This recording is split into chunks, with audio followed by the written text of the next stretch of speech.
What's up, No. What's up, comic book? Got two fucking shows. What's up, comic book fans? Pete here for Comic Books Transformed. I'm with my good friend Brian over there. Brian, we're doing a marathon today, aren't we? Yes, this was a lot of TV watching for this week. Holy shit. And we didn't even watch all 3 episodes of The Boys. Yeah, we're only covering 2 because who has the time to watch 3 hours of TV? Like literal hours, not even like a TV hour, a full hour. Yeah, I'm such a fucking idiot too. Like I am covering this. I'm covering Interview with the Vampire on my other channel, Lastercast. Danny and I are doing this like M. Night Shyamalan month. So I watched Unbreakable like in the last like day. You know, it's just crazy. Never seen that. Are you fucking kidding me? Never seen it. I've seen just about every one other of his movies. I haven't seen that one. Are you going to tell me that you saw Lady in the Water, but you didn't see Unbreakable? Yeah. Oh no, I actually haven't seen Lady in the Water. No. Okay. Oh no, wait, no. Lady in the Water is Bryce Dallas Howard. Who? No, that's is that what it's called? Lady in the Water. It's got Bryce Dallas Howard, Paul Giamatti. Yeah, I did see that. Yeah. Wow, dude, Unbreakable is like the comic book movie before comic book movies were the thing. I know, and I want to watch it, but I always end up seeing like Glass or Split, streaming, but I never see Unbreakable streaming. Yes. Okay. And I gotta watch that first, obviously. I'm glad you brought that up, and I'm gonna just talk about this because who the fuck watches these anyway? But like, when you go to watch Unbreakable on Amazon or YouTube, you can only get the UHD, the ultra high definition versions. You can't get the regular definition versions, and I can't play those on my computer or my TV. Oh, that sucks. Yes. Yeah. So luckily, I had a friend who has it, and he just shared it with me via Google. I think I'll fucking share it with you, though, because it is really good. I would like to watch it, yeah. Okay. Anyway, here, look, I'll segue us back, right? So Unbreakable is basically about people with superhuman powers in a very realistic world, and The Boys is about people with superhuman powers in a very realistic world. Yes. Scarily realistic world, wouldn't you say? It's kind of like a little too much like our own world. Yeah, a little bit too much, yeah. So like it's even more on the nose than previously. These episodes. I don't know how the fuck they did it, but like Homelander being on trial just synced up perfectly with Trump being on trial. I don't know how they did that. I think they said that's a pure coincidence, really. Yeah. But yeah. Yeah, I know we don't get too political on our show, but what I will say about The Boys is that I don't know anything else that is just straight up saying, hey, this is what our world is like. It is a joke. It is scary. Like, I think that every time we see something in the mainstream that addresses politics or different sides, it's always very, like, watered down. And I feel like The Boys is, like, the exact opposite. Yeah, it's just really changing some names, and it's pretty much, real life and with some extra violence thrown in.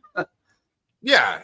I mean, it's basically our political world, our social media world, but it's just like superheroes are part of one faction and then the other people are part of another faction. Yeah, and no one's faces are getting lasered off, basically. Yes, in our world, not yet. Yeah. Right. So let's go ahead and jump into the first thing right here. My first note that I have was Homelander's pubic hair. Now you've done. I really have to say, we were talking about in the Acolytes and some kind of like lack of vision in some of the shots in the episode. I love this shot.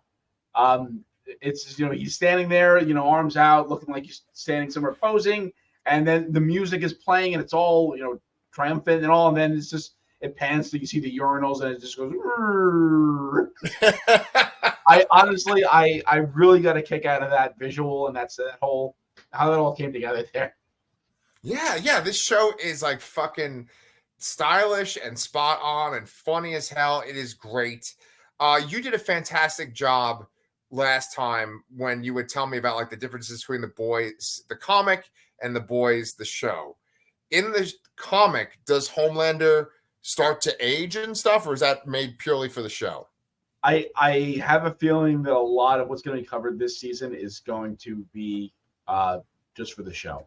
They're still pulling on some plot threads They haven't kind of finished off yet, but I feel like they have to add a lot to round this off in 2 seasons now. 2 seasons. Okay. So like one of the main things that you would talk about when we used to cover this was that like Newman is a man in the comic, and that Newman they're sort of is a very mentally deficient. Yes. Yes. Now, are they the president or are they the AP or what are they? I mean, the VP. The VP, yeah. So they do start off with him getting paired with the president. And man, it's been a while since I read the comic, because I think I reread it around the time season 3 was out, but that was a year and a half ago or whatever. I can't remember if the president in the comic is actually Robert Singer, because I keep looking at Robert Singer and seeing Bobby Singer from Supernatural. I'm like, wait a minute, is that his name, or did they do that as a joke? Right. But I'm pretty sure that the president was actually sort of on the up and up. I'm sorry, he was Democratic, and then he was kind of forced into running with Newman, because it was an obvious plant by Vought that want to get superheroes into the military. I kind of feel like that ship has sailed in the show, and this is where I'm confused here, is that ultimately Newman and Homelander sort of want the same thing, but Newman wants nothing to do with Homelander. Yeah. They kind of both want to empower the superhuman population. Yes, I agree with you on that, but I think they both want the same thing, but the reason why is different. I think that Newman wants to empower the Supes because of like her daughter, and she wants them to be sort of like normalized and accepted and get rid of the idea of like Supes maybe being taken out by the government. But Homelander wants Supes to be empowered because he just wants to be the fucking king of everything and be adored.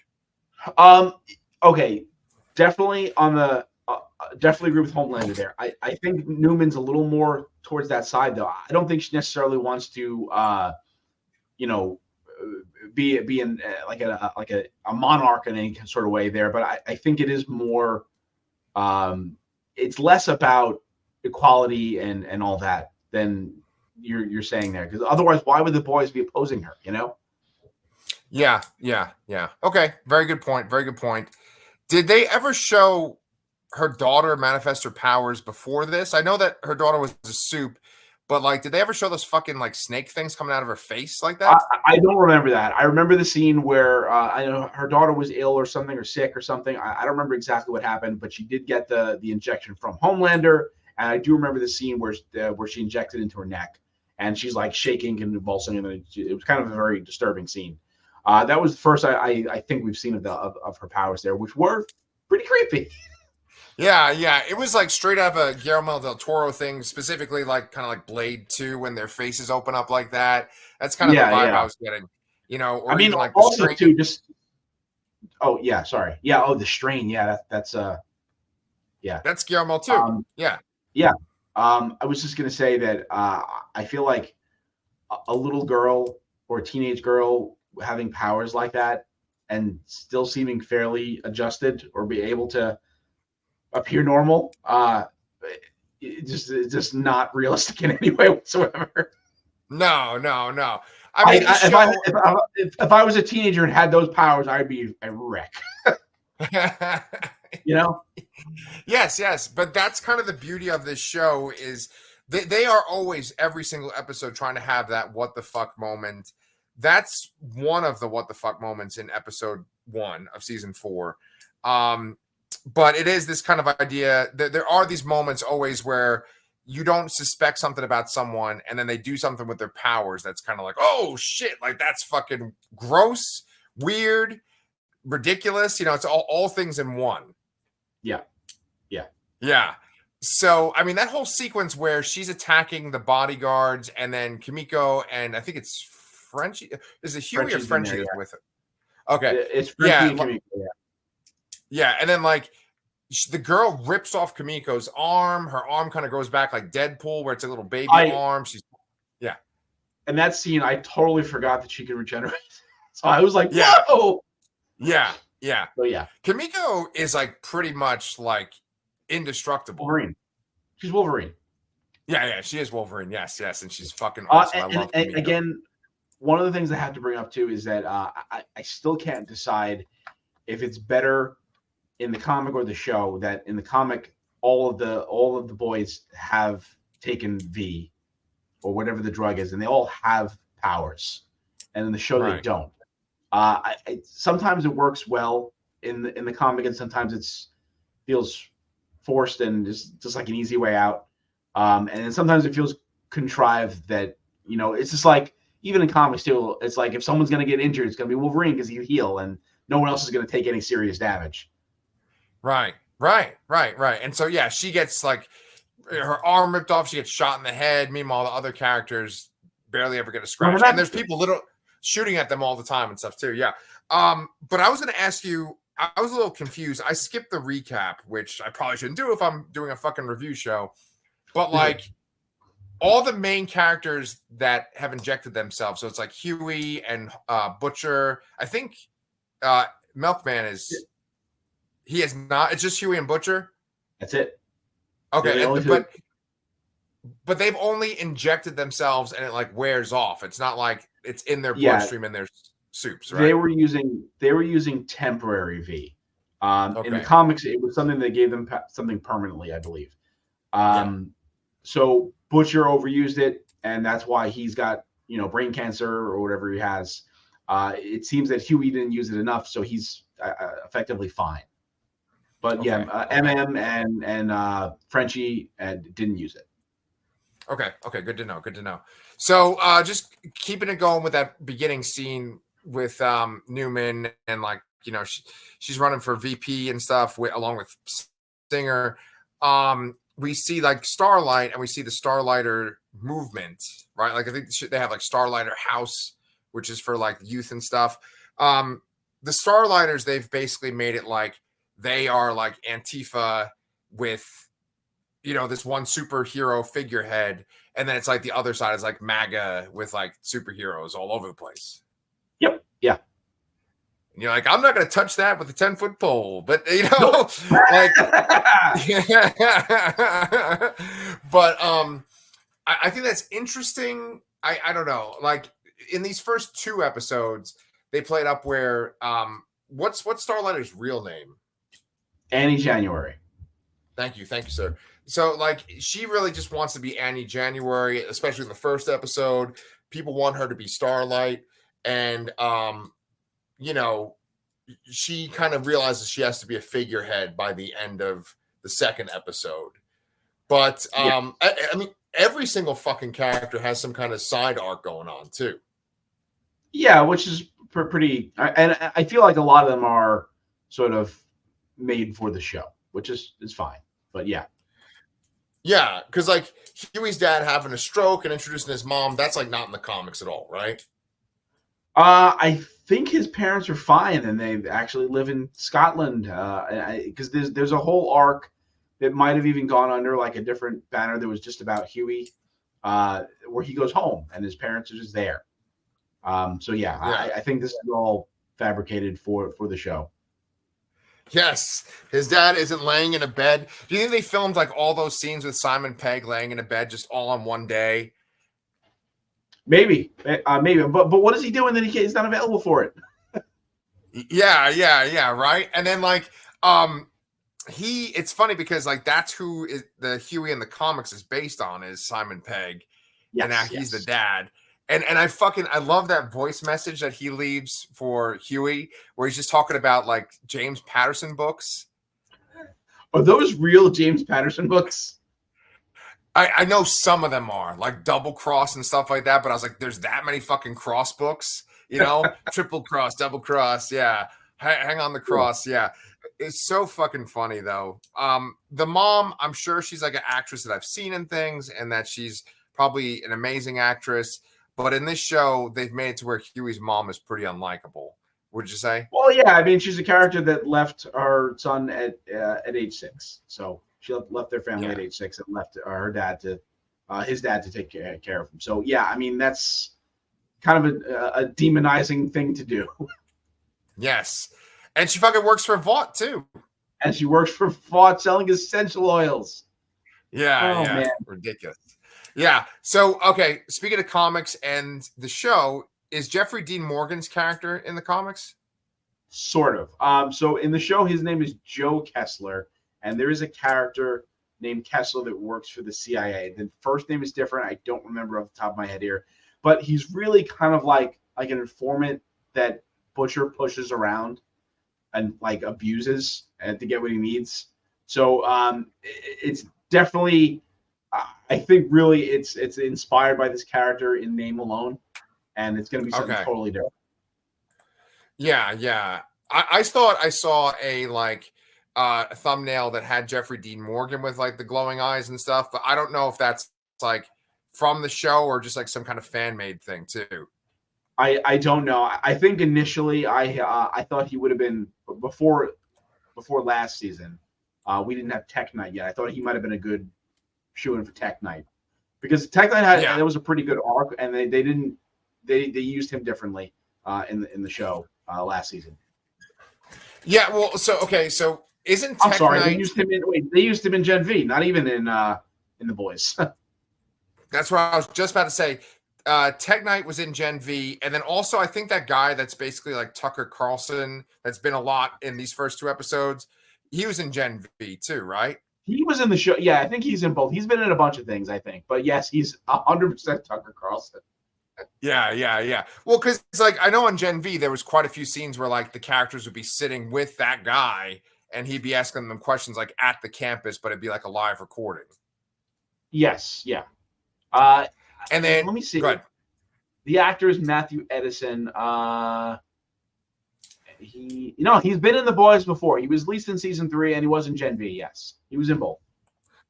Yeah, so there's kind of like crossover between the two shows, but right now it's just sort of minor stuff. One of the main things was that I think in the first episode, Butcher makes a reference to that virus that's in Gen V. He does, yes. When he's talking to Newman, he says, "I know all about the virus. They're building a Goddelkin." He also knows that it's not strong enough to kill a Homelander yet. Right. So, which is Butcher's number one goal. Right. Well, it's kind of like he's still got the same goal, but like added on to that, he's trying to get Ryan away from Homelander.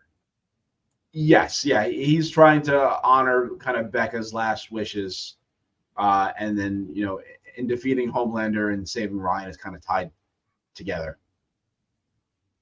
Yeah, when he was talking to himself, did you think that it could have been his ex-wife or his deceased wife? When he was first talking to himself, and they didn't show anybody. No, I didn't think. I didn't think of anybody really in particular. And it was clear he was talking to himself.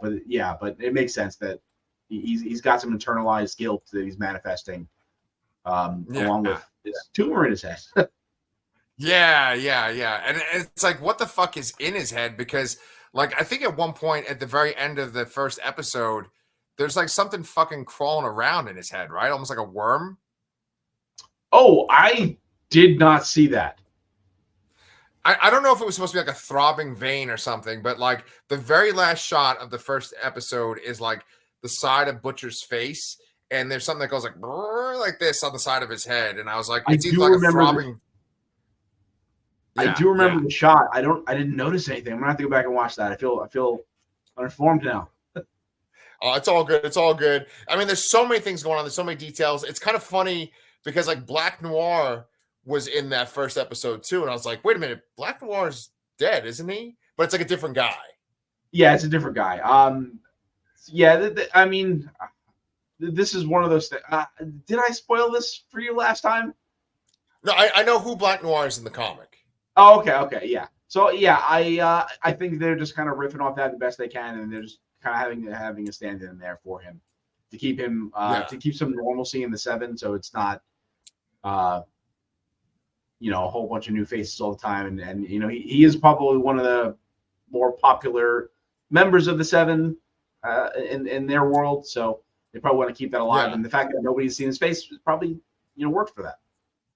Yeah. And one of the funniest things in the first 2 episodes is that like he keeps kind of talking and he's like, should I be doing this? Is this my motivation? Or like, does this normally happen? And then everyone keeps saying, your main thing is that you don't talk. Like, I fucking love it. I guess it was was it in the first episode or the second episode? But the first line he says, I was fucking dying laughing. Yeah. Because you're like, what the hell? Yeah, right. It's funny because he's basically, the show's made him to be like Snake Eyes. So it's funny for like, he's a not talking Snake Eyes, and then all of a sudden he's just talking all the time. It's real funny. Yeah. So then, speaking of the Seven and just how fucking ridiculous they are, there's that one scene in the first episode where Homelander's just kind of upset about everything, the way that things are going, and everyone that's on the Seven and then their like assistants, they're all just kissing his ass. And then at one point he tells the Deep to go blow A-Train. And I thought that was a really good reversal of the scene with the Deep and Starlight in the first season. Yes, yeah. Homelander is kind of, he thinks he's at the top. He thinks he's achieved what he wanted, and he realizes he's still not happy. And he doesn't like that everyone around him is just guessing him to death, really, and saying whatever. I mean, in the conversation leading up to that ultimatum there, the Deep says one thing about one of the potential recruits, and then Homelander says something, contrary to that, and then Deep changes his tune immediately. So it's just basically no one will say no to him, and he needs that in his life. Yeah, and then like he just feels like he's not being challenged. And then the new addition to the show is Sister Sage, and she says it's just Sage. And then often, like Homelander or someone that's on the kind of Vought side will say, "Oh, it's the smartest woman on the planet," and then she'll say "smartest person on the planet." And boy, do I think that she adds this whole new dimension to this season. What do you think? I do. First of all, did you know that the actress Susan Hayward played Dina Pilgrim in the short-lived Powers show? Oh, really? That's cool. Yeah. Jeez Louise. Yeah. It's just kind of very, very similar world in a sense. Powers. Yep. Yeah. And at around the same time too. Yeah. But yes, she's very good, very interesting. Sometimes I have to try and think about why she would want to work with Homelander. Yeah. I don't know. I guess I equate people with intelligence as not wanting to be like on that side, I guess. Right. Well, okay. So that's one interesting thing that I was thinking a lot about this season so far is that it seems like all the soups that are on the Vought side are kind of stupid. And like A-Train is kind of like in the middle there. It seems like whenever anyone has an ounce of intelligence, they kind of defect to the boys' side, where it's like Starlight, boys' side, Maeve, eventually the boys' side. A-Train, it seems like he's eventually going to defect to the boys' side. But like the Deep is just really fucking dumb, right? And I was thinking is that the big game changer would be to have an intelligent person on that side that's a soup, because they've definitely had intelligent people that are not soups, but then they're all scared of Homelander because of how powerful he is. Yeah. And it's funny though. It's funny how much she's testing him too. I think that's a good dynamic. It's like he asked for this, but it's a little more than he bargained for. So I really like that dynamic so far. But she's totally going to die by the end of the season. Okay, but also, well, okay, I agree. But don't you feel like it's really just going to be that she's actually on the other side and that like no one knows that yet? And it's basically that she's just doing everything to No. She's doing this. She's doing her job too well right now. Okay. That's interesting. That's why I keep thinking like, why would this person that's supposedly so smart want to do this? But I legitimately think that she is. Okay. I mean, there are people on that side that are very scary. Like I actually think that Newman is very scary as well. Oh yeah. Yeah. But again, But she's on this weird like third side sort of, you know.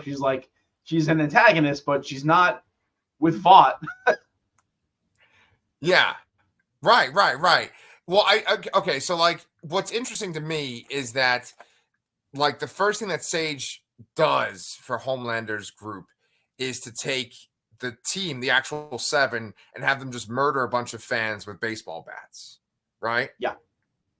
And then I knew once they were getting murdered, I was like, oh, okay, this is gonna be one of those like false flags things where they're gonna like plant their bodies and say it was the other side, you know? Yep. And so, I mean, of course they do that. That's what they were doing. Yeah.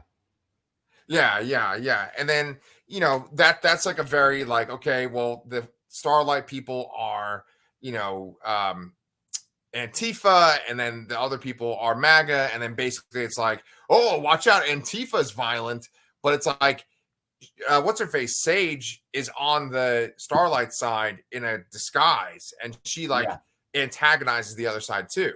Yeah, she instigated that whole incident there. Yeah, she completely plotted that thing. Again, she's doing her job too well there to be secretly on the other side. Okay, that's interesting. Yeah. To me. Yeah. No, I agree. Well, because it ties into this whole idea of like the Supes being kind of incompetent. It's sort of like this whole Captain America, the First Avenger thing, where like in Captain America, the First Avenger, Steve gets his powers and the government just wants to use him as a symbol versus having him be like on the ground in World War II fighting. Remember that? Yeah. Yep. And like with the Supes, they have this thing where like they have like fake rescues, and they really highlight that in the second episode of this season. Yeah, and they have touched upon that before, that essentially they're not really superheroes. They're just a brand that they sell. Yeah. And that's really what it is. Yeah. Well, I mean, like in the show, they've kind of shown the Supes doing a couple of actual legitimate missions and things. It's rare. I think it's very rare. Yeah. And I mean, one of them is like a complete total fuck up when like Homelander and Maeve try to save that plane. Yeah. Oh my God. It's so fucking bad. Yeah. So which thing do you want to address next? You want to go into like the firecracker stuff and talk about like that whole conspiracy convention? Sure. Yeah. Okay. So like that's a whole like Alex Jones kind of thing, and it's this whole like, you know, conspiracy theorist crazy group convention thing. And I don't know the actress that plays Firecracker, but I definitely know the guy that is her assistant. Did you recognize him?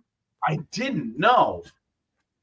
Okay, so you watched a lot of Supernatural, right? Do you remember Bob, their friend who would write the books and then eventually turned out he was God? No. Did you watch up to at least season 5? I did watch them season 5. Yeah. So they find out that there's books called like Supernatural, and the books like are their lives, but they're fucking books that are published in the world. And they go and they meet the author, and the author they think is the prophet of God because essentially he's writing Dean and Sam's stories. Okay. And you know that's him. The guy that plays him is Rob Benedict. Oh, his name's fucking Chuck. I'm sorry. It's not Rob. The actor's fucking name is Rob. Chuck is the guy. Okay, yeah. So he ends up being God on Supernatural. Interesting. I didn't recognize the face there, but that kind of makes his appearance even funnier, honestly, when you consider, you know, the scenes we saw him in. All right, my daughter's trying to get into her bedroom, and I'm like, you cannot be in here for a discussion of the boys. Come here. Oh, hold on a sec. No. You go take my phone and play. You can't be in here for the boys this session. Go that way. Out that door. It's so sad. I'm in here recording my daughter's bedroom talking about the boys, and you were literally just talking about that scene too. I'm glad I held my tongue. Yes, unlike that guy. Yes. Oh my God. Good one. Okay, then go downstairs. Then goodbye. Bye. Yeah. That's the oh what the fuck moment of episode 2 for sure. Yeah. Yes, definitely. Do you think this is going to be a weird question, especially since my daughter just walked out? But do you think that they like CGI that dude's dick? Maybe. I didn't really think about it. I guess I wouldn't put it I was past like, them to do it or not do it. yeah. I don't know. This show has not been shy about male nudity, so I wouldn't be surprised if that was all legit or anything. Yeah. I mean, obviously, you know, the whatever episode had the guy going inside someone else's dick, that was clearly fake, but maybe this is real. Who knows? Because I was just like, that guy, you know, he was this main character on Supernatural, and clearly he's a fan of Eric Kripke. And then for him to be just naked the whole episode, he must be like very confident, or maybe he's wearing like trunks and then they like CGI to. Yeah, you know. it's very possible. I mean, he's obviously having to shoot those scenes a lot, probably because there were so many duplicates of him there. And man, was that power just creepy? Just the way it looked there, and it's really made me think about Multiple Man and how I never really thought how weird that would have looked in real life.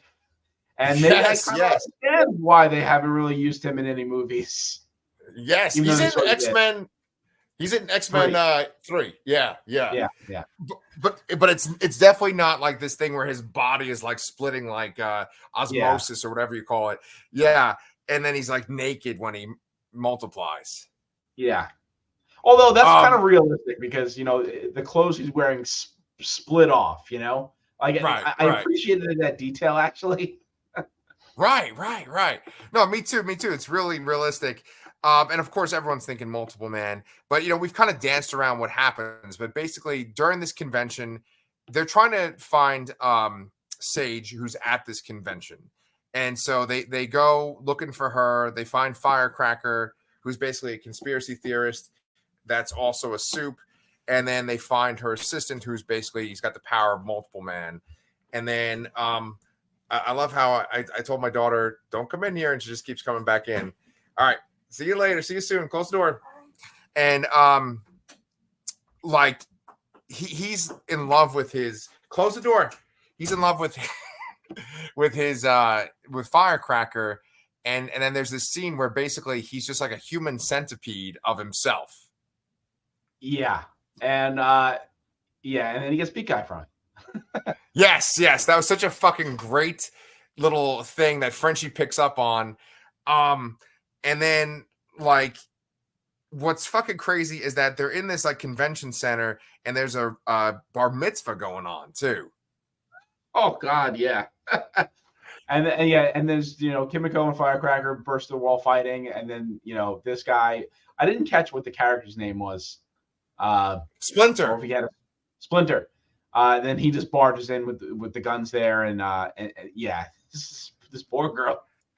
And he's naked, and like at one point is like beating him with a menorah, and they're playing some kind of rock version of like Haba Nagila. It is, oh my god, yeah, that was so fucking ridiculous. Yeah, but it always has to have that what the fuck scene. Yeah, it does. Yeah, right. That was good. Yeah. So what else do you want to talk about? You want to talk about A-Train? Yeah. So A-Train essentially is a little. We're jumping back and forth between the episodes here, but A-Train does not really take part in the baseball bat beating. He just kind of stands there and he just blocks someone from getting away. And then he's kind of fed up a little bit here, and we've seen that a little bit before. He's rebelled against the Seven and against Homelander before, but he always kind of gets scared to being put back in line. We also see they're making a movie about him to also show that he's a little disgruntled because they're trying to make a sellable story rather than it's not so much the truth. And we have a nice Will Ferrell cameo. Yeah, that was fucking great. I think that's the way the second episode starts, right? Yes, yeah, that's the first scene of it. Yeah, so it's just showing that he's eventually going to. He already does help the boys out by exonerating the two men they framed again, which is such a real world thing too. They framed two black men for this, and then they were freed because they were framed, and A-Train gave them the evidence. Yeah. So yeah, I think eventually, I think he's probably going to get killed by Homelander at some point this season. Oh yes, absolutely, 100%. And I'm glad that you brought up the parallels, because I also forgot this one part that I really fucking loved, which is that there's the guy that Homelander killed that he's on trial for. The whole reason this riot happens is because of the trial verdict.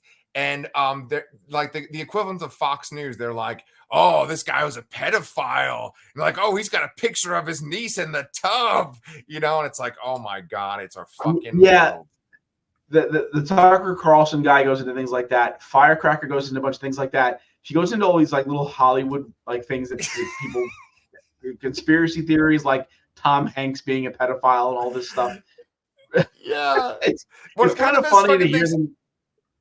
Yeah, because she takes all the fucking Tom Hanks. She's like, if you add up the number of minutes in Tom Hanks movies, it comes out to 311, and that's the code for pedophile or something.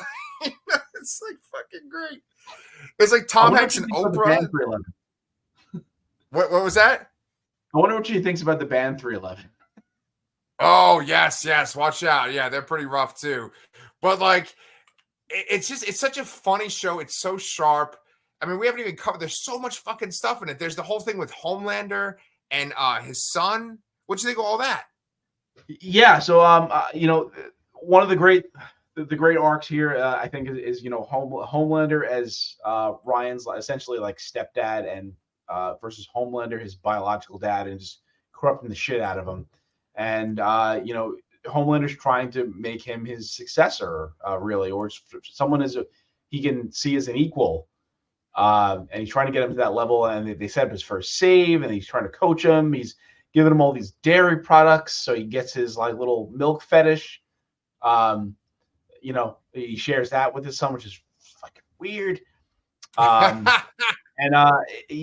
then Ryan is sort of torn because he now knows that Butcher is dying.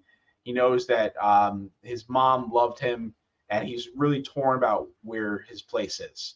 And I think he's even more torn after he kills the stunt coordinator that was helping him work his first save. Yeah. Oh my God, that scene was so good. That scene was fantastic, and I have to say too, the little girl, fantastic job selling that. She's obviously very disturbed, and she sells it, but she sells it like, "Oh, thank you, great job." Right. Good kid acting. Right. Yeah. No, it's so fucking good. It's like, come on, like look at the way we're talking about this versus the way we were just talking about the Acolyte. But like, it's exciting because when you see like Ryan talking to the stunt coordinator and stuff, you can tell that they're like imitating a few things. They're imitating stunt doubles and stuff in movies. They're also imitating like people that train cops and stuff. And then they're like, okay, we're gonna make this like fake event. And then of course, when he goes to do the fucking event, he just throws the guy and he just splatters on the wall like a bug. You knew it was gonna happen, 100%. He falls out. They show that in the one session they show he's like goes like this. He like barely taps him because he's afraid, and he says like, "Oh, really push me," and then later on, that was very telegraphed. Totally expecting it, but it was great. It was a great payoff. Yeah, so fucked up, but I love it. Is there anything else you wanted to talk about too with that episode, or?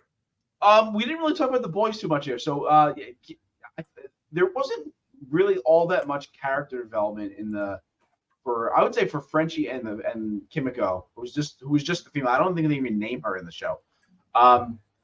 So they're kind of fleshed out, and I guess I don't remember if they were like a thing in the comics or not, but I guess they're stressing that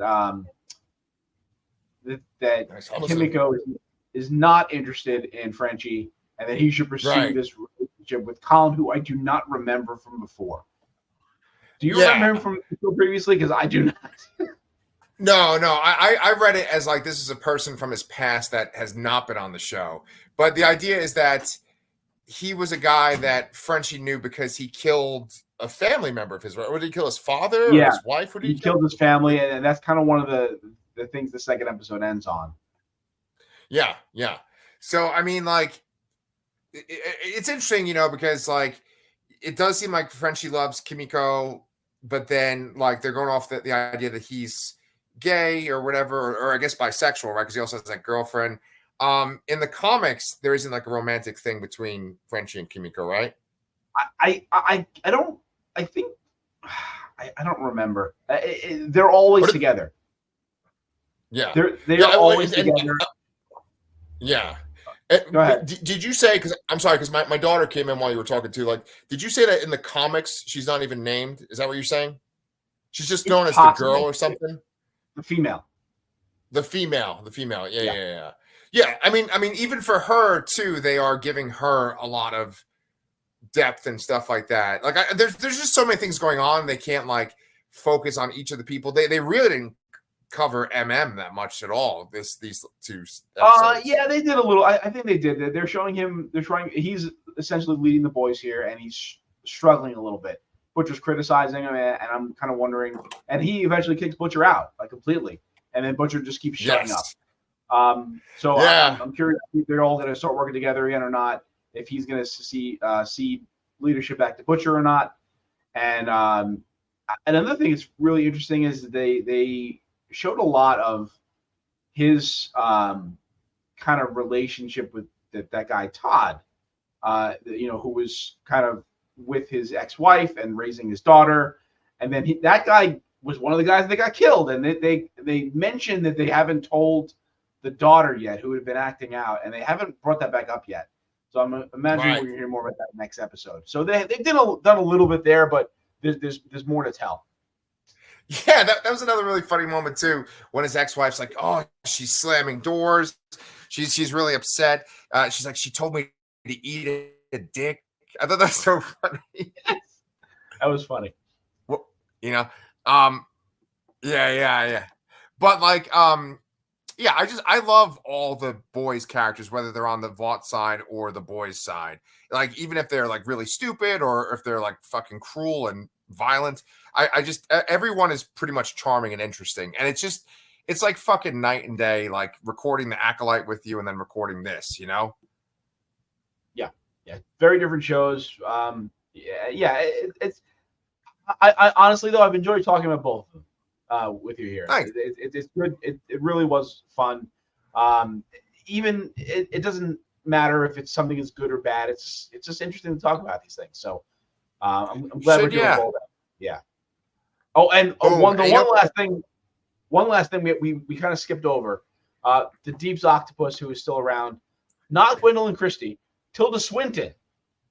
Oh, even fucking better. Fucking better. Okay. Right, because I have one of the notes saying, is that Gwendolyn Christie as the octopus? Yes. Yeah. Even fucking better. Crazy. Yeah. I'm glad. I actually thought that octopus was dead from the previous season, so it was cool that like she was in the tank. But then like she has I wouldn't be surprised with another one. Yeah, oh, okay. Yeah. It's so funny because he is like Aquaman, basically. He's the Lord of the Seas, and they have this whole little interaction. Is Natalie the name of the press secretary? The redhead who like ripped her hair out? Ashley. Thank you. And then her assistant is other Ashley. Also Ashley, whatever it is. Right. But like, just if we're talking about the Deep and then the octopus and stuff too, there's this also like really great funny sequence where like Sage tells the Deep that he shouldn't take abuse from Ashley, like he's superior to her, and he tries it out, and at first it fails pretty miserably, but then he like really threatens her too, Yeah. I don't know why that lady would still want that job. Oh my god, looks like the fucking most miserable thing ever. No, but I agree with you, my man. I think that this show is really enjoyable, and the Acolyte is not as enjoyable, but it's still just great talking to you about it. So what do you call it? If y'all want to keep listening to me and Brian ramble about this shit, then make sure you guys subscribe to Comic Books Transformed. You can always leave a comment. We like to hear what you think about the boys, the Acolyte, whatever you want. I actually said the Acolyte correctly this time. And we'll be back. We're going to do 2 more episodes next week, episode 3 and episode 4 of season 4. So I guess we'll see you guys